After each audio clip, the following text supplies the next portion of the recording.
भीम एवं हिडिंबा के विवाह की कथा। हिडिंबा पांडव कुल की सबसे पहले बनने वाली वधू बनी थी। लाक्षागृह यानी लाह के बने घर को जब दुर्योधन एवं मामा शकुनी की योजना के अनुसार जलाया गया, तब पांचों पांडव अपनी माता कुंती समेत उसी भवन में थे। इन सभी की हत्या करने हेतु ऐसा किया गया था। अपने सामर्थ्य एवं दैविक कृपा से वो वहाँ से बच निकले और भेष बदल कर रहने लगे। इसी क्रम में वह एक जंगल में पहुँच गए। रात अंधेरी थी और जंगल घना था।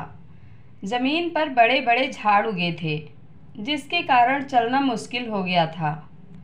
तब धर्मराज युधिष्ठिर ने भीम से उन सभी को ले जाने का अनुरोध किया। भीम ने अपने शक्ति का परिचय देते हुए अपनी माता सहित अपने चारों भाइयों को उठाकर चलना प्रारंभ किया। हिडिंबा के राज्य में पांडव पुत्र। जब वह वन में ऐसे स्थान पर पहुंच गए जहां धरती समतल और कोमल घासों से ढकी थी, तब वहां भीम ने सबको धरती पर उतारा और सब भाइयों ने मिलकर सोने के लिए व्यवस्था की। पांचों भाई बारी बारी जागकर अपने सोते हुए परिवार की रक्षा करते थे। इस बार भीम की बारी थी। वह जंगल अपने वृक्ष चट्टानों सहित काली शक्तियों के प्रभाव के कारण मायावी था तथा एक शक्तिशाली एवं मायावी राक्षस हिडिंब का राज्य था। जंगल में आने वाला कोई भी मानव इस मायावी स्थान से निकल नहीं पाता था, अपितु राक्षसों का आहार बन जाता था। इन राक्षसों की घ्राण शक्ति यानी सूंघने की शक्ति बड़ी तेज थी। जंगल में मानव के प्रवेश को तुरंत भांप लेते थे। जब राक्षस राज हिडिंब को इन मनुष्यों के आने का पता चला, तो वह मानव मांस खाने के लिए लालायित हो उठा। उसने अपनी बहन हिडिंबा को उन मनुष्यों को उसके सामने प्रस्तुत करने का आदेश दिया। हिडिंबा पांडवों के समीप जा पहुंची। भीम को देखकर हिडिंबा मोहित हो गई। वह सोचने लगी, एक शक्तिशाली पुरुष जिसका हृदय इतना कोमल है कि अपने परिवार को सुरक्षा प्रदान कर रहा है, उससे अच्छा जीवन साथी और कौन हो सकता है। मैं धन्य हूँ यदि वह मेरे पति बने। फिर उसको अपने क्रूर भाई की आज्ञा का स्मरण हुआ।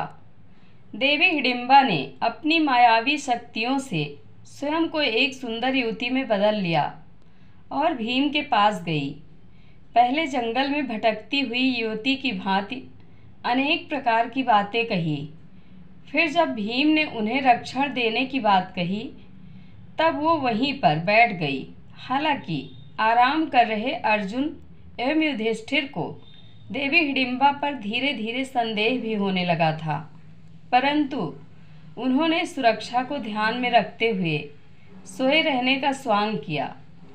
आसपास क्या हो रहा है इस पर चुपचाप ध्यान दे रहे थे। इधर देवी हिडिंबा से भी यह सच छुप नहीं रहा था। तब उन्होंने भीम को बता दिया कि मुझे मेरे भाई राक्षस राज हिडिंब ने आप सभी को भ्रमित कर उस तक पहुंचाने के लिए प्रतिनियुक्त किया है, परंतु आपको देखकर मैं आपसे प्रेम करने लगी हूँ। मैं आपसे विवाह करना चाहती हूँ। मैं आप सभी को यहाँ से बाहर निकालने का रास्ता बता देती हूँ। मेरा भाई हिडिंब बहुत ही पराक्रमी, मायावी और क्रूर है। उसके आने से पहले आप लोग सुरक्षित स्थान पर चलिए। भीम ने उत्तर देते हुए कहा, देवी, मैं आपको नहीं जानता, परंतु आपको इतना बता दूं कि हम पांचों भाई क्षमता में किसी से कम नहीं हैं। मैं वृकोदर किसी भी राक्षस को समाप्त करने में सक्षम हूँ, इसलिए मुझे इनकी निद्रा भंग करने की आवश्यकता नहीं है। अब ध्यान से उन महान मनुष्य को देखिए। वे धर्मराज मेरे बड़े भाई हैं। उनकी अभी शादी नहीं हुई है। मैं भी किस प्रकार विवाह कर सकता हूँ। चर्चा चल ही रही थी कि राक्षस राज हिडिंब वहाँ पहुँच गया। अपनी बहन को ऐसे विभूषित देख वह क्रोध से भर गया। अपनी बहन और सभी पांडवों को मृत्युदंड देने का निर्णय लिया। दूर से ही अपने भाई के घातक रूप को देख देवी हिडिंबा भयभीत हो गई और भीम को अपने परिवार को जगाकर सुरक्षित स्थान पर ले भागने को कहा। परंतु वह कह भी किससे रही थी? महाबली भीम से, जिन्हें राक्षसों और जानवरों से लड़ना पसंद था। भीम ने हिडिंबा से कहा, यह याचना अनुचित है। मैं पीठ दिखाकर भागने वालों में से नहीं, ना ही ऐसे राक्षस की उदंडता के लिए अपने परिवार की निद्रा भंग करूंगा। युधिष्ठिर एवं अर्जुन सतर्क हो सब सुन रहे थे, परंतु सोए मनुष्य की भांति स्थिर थे। भीम ने क्षण भर में हिडिंब को पकड़कर घसीटते हुए दूर स्थान पर ले गए। यह देख युधिष्ठिर एवं अर्जुन उठने का स्वांग करने लगे। उन्हें जागता देख हिडिंबा ने विनम्रता से पांडवों को सब बताया। बाकी सब हिडिंबा की बात सुन रहे थे, परंतु युधिष्ठिर एवं अर्जुन का पूरा ध्यान भीम पर था। अर्जुन ने भीम से चिल्लाकर कहा, भ्राता भीम, इस राक्षस का वध अति शीघ्र कीजिए। यह सुन भीम ने घातक प्रहार से हिडिंब की पीठ के टुकड़े टुकड़े कर दिए। हिडिंब का वध होते ही सारे राक्षस भीम के सामने घुटने टेक बैठ गए और उन्हें अपना राजा मान लिया। तभी भीम ने कहा, मैं तुम्हारा राजा कैसे हो सकता हूँ? तुम राक्षस हो और मैं मनुष्य हूँ। तब उनके मंत्री ने कहा, हे राजन, हमारे यहाँ परंपरा है कि जो हमारे राजा को मारता है वही अगला राजा बनता है। एक शक्तिशाली राजा ही अपनी प्रजा को सुरक्षा प्रदान कर सकता है। और प्रभु, आप तो राक्षस राज हिडिंब से भी अत्यधिक शक्तिशाली हैं। यह सुनकर भीम ने कहा, परंतु मैं आपका राजा नहीं बन सकता। तब फिर से हाथ जोड़कर उनके मंत्री ने कहा, राजन, ऐसा ना कहें। बिना राजा के प्रजा अनाथ हो जाती है, जंगल राज हो जाता है। इन सब बातों को सुनकर धर्मराज युधिष्ठिर ने विचार करने हेतु समय मांगा। तभी वहाँ देवी हिडिंबा आकर पांडुपुत्र भीम से कहती हैं, हे राजन, कृपया कर मेरे प्रेम को स्वीकार करें, मुझे अपनी पत्नी बनने का सौभाग्य दें। इस पर भीम ने कहा, ऐसा कैसे हो सकता है? तुम राक्षस कुल की हो, मैं मनुष्य हूँ। मेरे समाज में क्या तुम्हें उचित स्थान मिल पाएगा?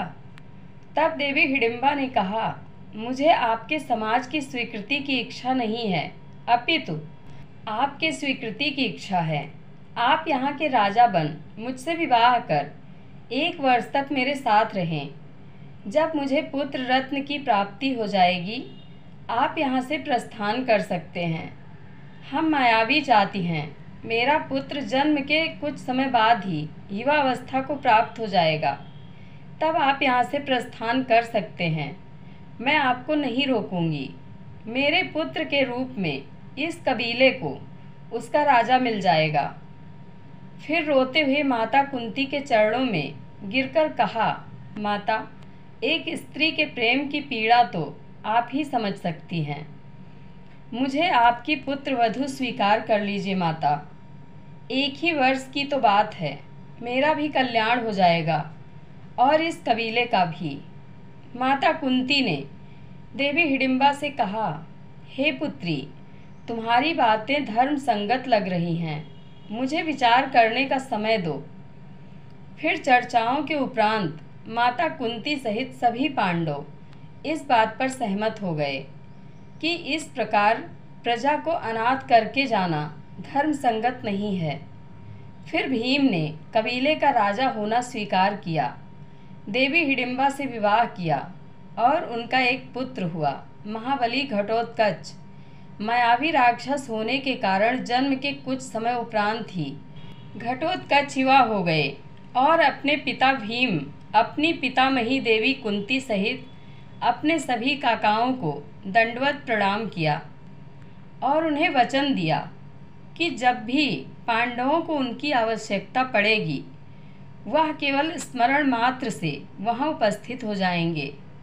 देवी हिडिंबा ने भी अपने वचन अनुसार अपने पति भीम, उनके भाइयों तथा उनकी माता देवी कुंती को विदा किया। जय श्री कृष्ण। कथा अच्छी लगे तो कमेंट बॉक्स में अपनी राय ज़रूर दें। धन्यवाद।